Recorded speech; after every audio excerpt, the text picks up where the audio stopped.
आत्मदेव जी ने समझाया, लेकिन उनको एक बात समझ में नहीं, आत्मदेव जी को समझ में नहीं आई। साधु बाबा समझा रहे हैं, ये संसार अनित्य है, संसार के रिश्ते नाते सब मिथ्या है, संसार झूठ है। सब प्रकार से समझाया लेकिन समझ में नहीं आई। अंतिम में कहते, महाराज आप ये बताइए, क्या आप हमको पुत्र देंगे?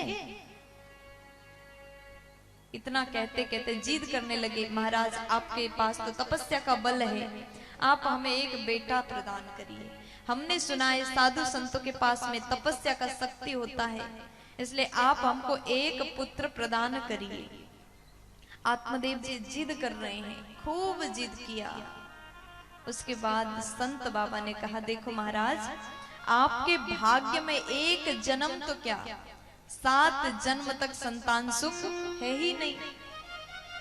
लेकिन ब्राह्मण देव जिद करते, अगर आप चाहे तो कुछ भी असंभव नहीं, इसलिए हमें एक बेटा प्रदान करिए। बहुत प्रकार से जिद किया, तब जाकर के साधु बाबा ने एक फल अभिमंत्रित करके प्रदान किया। ये फल आप अपनी पत्नी को खिला दीजिए, आपके घर में संतान होगा। अब आत्मदेव जी महाराज दौड़ के गए, पत्नी को कहा, ये फल खा लो, घर में बेटा होगा।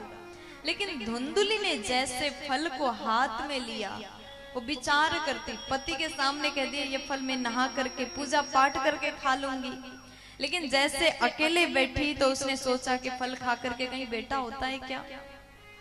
उसके मन में तर्क आया, विचार करते, अगर फल खा के सच में बेटा हुआ तो उस समय मेरी ननंद आएंगी घर में सेवा के लिए। हो सकता है सेवा के बहाने आए और घर को साफ कर दे, तो भाभियों को ननंद से बड़ा डर लगता है, कहीं घर में ना आ जाए। अगर घर में आएगी तो गड़बड़ हो जाएगा, पूरा घर खाली कर देंगे, तो चिंता में बैठी रहते। ननंद आई तो भाभी ने अपने अलमारी की चाबी लगाई और अपने साड़ी में 24 घंटे बांध के चलती, कहीं उसको दिख गया हमारा वो नया नया जेवर तो ये भी बहुत बड़ी समस्या है। प्यार से बोलो।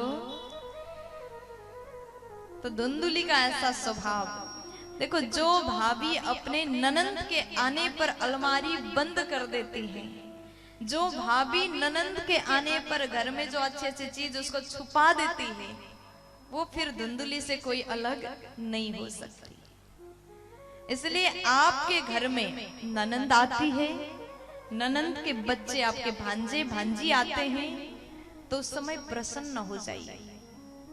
कहा गया सौभाग्यवती होती वो लोग, वो नारियां जो अपने भांजा भांजे के कदम घर में आते देख करके सम्मान करती है।